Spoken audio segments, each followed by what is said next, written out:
네, 안녕하십니까. 오늘도 일상기도회로 함께 하나님 앞에, 말씀 앞에 서는 귀한 시간이기를 원합니다. 오늘 우리가 함께 살펴볼 말씀은 스가랴 8장 1절에서 13절까지의 본문입니다. 이 본문은 스가랴에게 임한 네 번째 말씀입니다. 앞서 7장에서 금식과 애통과 관련된 문제를 다루시던 하나님은 이제 8장에 들어와서 전혀 다른 분위기로 말씀하고 계십니다.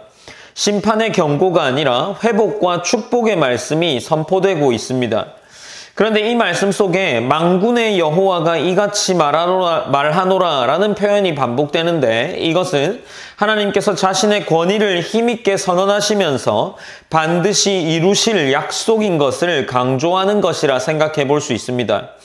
본문 1절과 2절에서는 하나님은 스가랴를 통해서 이렇게 이야기하고 있습니다. 2절입니다. 만군의 여호와가 이같이 말하노라. 내가 시온을 위하여 크게 질투하며 그를 위하여 크게 분노함으로 질투하노라 라고 기록을 하는 거죠.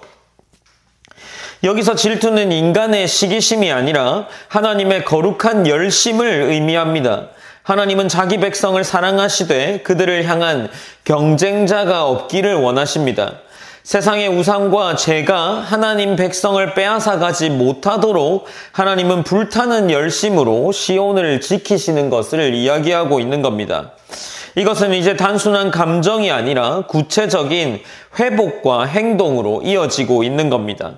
이제 3절에서는 이렇게 나갑니다. 여호와가 이같이 말하노라. 내가 시온에 돌아와 예루살렘 가운데 거하리니 예루살렘은 진리의 성읍이라. 일컫겠고 만군의 여호와의 산은 성산이라 일컫게 되리라 라고 기록을 하고 있습니다. 하나님의 약속은 하나님이 다시 자신이 거하시는 것에 대해서 이야기하고 있는 겁니다.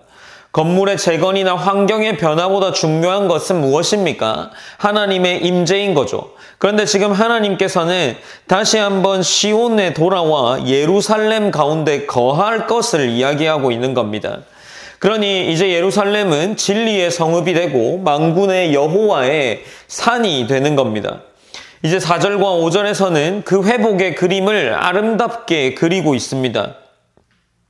노인들이 거리에서 지팡이를 짚고 앉아있고 아이들이 거리에서 놀고 있습니다. 이것은 전쟁과 심판이 끝나고 안전과 평화가 회복된 사회의 모습인 거죠.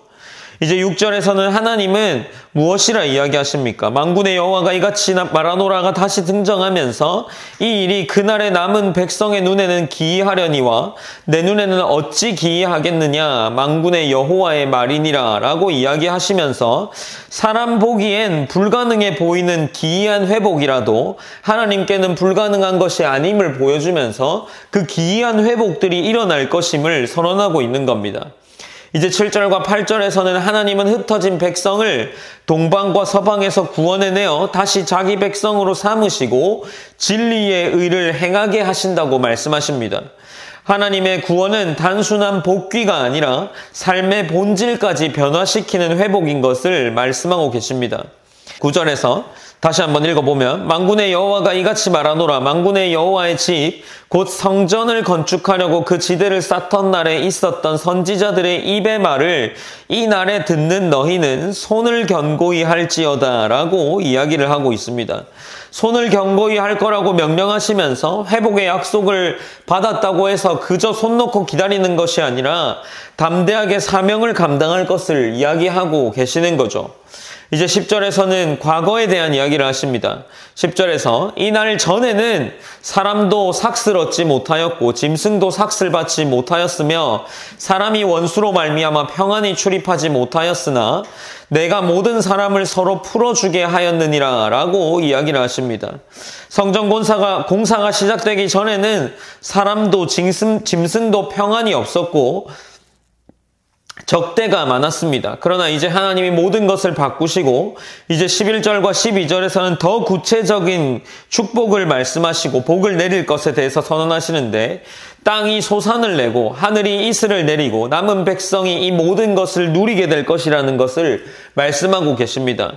이제 마지막 13절에서는 하나님이 무엇이라 말씀하십니까? 유다 족속아, 이스라엘 족속아, 너희가 이방인 가운데 저주가 되었었으나 이제는 내가 너희를 구원하여 너희가 복이 되게 하리니 두려워하지 말지니라, 손을 견고히 할지니라 라고 이야기하면서 이제 더 이상 열방 가운데 저주의 대상이 아니라 이 이스라엘은 복의 대상이 될 것을 선언하고 있는 겁니다. 이것은 하나님의 은혜로만 주어지는 것이며 여기서 다시 한번 백성은 담대히 손을 강하게 하여 주어진 일에 충성하며 나아가야 합니다. 오늘 본문은 이렇습니다. 하나님께서 회복의 말씀을 선언하고 있습니다. 그럼 어떻습니까? 사랑하는 성도 여러분, 오늘 말씀에서 반복되는 것은 만군의 여호와가 이같이 말하노라 라는 선언입니다. 이것은 하나님이 반드시 이루실 것이라는 약속의 보증이며 그 약속은 하나님의 임재와 평화 그리고 사명의 회복과 연결됩니다. 우리는 이 하나님께서 이 시온과 예루살렘을 회복시키는 것처럼 이 약속을 강하게 믿고 굳게 믿고 주어진 자리에서 충성스럽게 우리 또한 하나님 나라를 세워가야 할 것입니다. 우리가 오늘도 이 말씀을 붙잡고 하나님의 회복을 준비하는, 하나님의 회복을 일으키는 그런 성도가 되기를 원합니다. 우리가 오늘도 함께 기도 제목을 나누면서 마무리하고자 합니다. 첫 번째로는 하나님의 임재가 내 삶과 공동체 가운데에 회복되기를 기도합시다. 우리의 교회 가운데 또 내 삶 가운데에 이 이스라엘 가운데 시온과 예루살렘이 회복되었던 것처럼 하나님의 은혜가 그리고 하나님의 임재가 우리의 삶과 교회 가운데 나타나며 선명하게 보이는 그러한 교회와 내 삶이 되길 원한다고 기도하셨으면 좋겠습니다. 그리고 두 번째로는 하나님의 약속을 붙들고 맡겨진 자리에서 우리 또한 복의 통로로 살기를 기도합시다. 이제 이스라엘 백성들에게 유다 족속아, 이스라엘 족속아라고 부르면서 그들을 복이 되게 하겠다 하나님이 말씀하셨습니다. 우리가 하나님의 백성이 된 이후로는 우리는 복의 통로의 역할을 감당해야 합니다.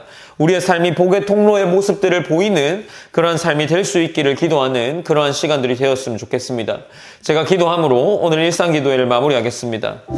사랑의 하나님 감사합니다. 하나님, 우리가 오늘도 일상기도회로 스가랴의 말씀을 나누었습니다. 우리가 함께 나눈 이 스가랴의 말씀은 하나님께서 이스라엘 백성을 회복시키고 다시금 복의 자리에 세우겠다 말씀하시는 겁니다. 우리의 삶 또한 동일하게 죄에서 구원받았을 때 회복의 자리에 서 있는 것을 압니다. 우리가 회복의 통로로서 또 하나님의 은혜의 통로로서 귀한 사용되는 그런 귀한 삶을 살게 하시고 또 우리의 삶이 복의 통로가 되어서 복음을 전하고 또 우리와 만나는 여러 가지 상황들과 또 우리와 접하는 여러 사람들이 우리를 통해서 복의 통로를 맛보는 그런 귀한 하나님의 은혜가 있길 원합니다. 오늘 하루가 우리에게 그러한 삶을 실천하는 귀한 하루가 될 수 있게 하시고 하나님께서 스가랴에게 이스라엘을 다시 세우시고 임재하시겠다는 그 약속, 함께 하시겠다는 그 약속이 오늘 우리의 삶 가운데 누려지는 귀한 하루가 될 수 있도록 인도하여 주시옵소서. 모든 영광 하나님께 올려드리며 살아계신 예수님의 이름으로 기도드립니다. 아멘.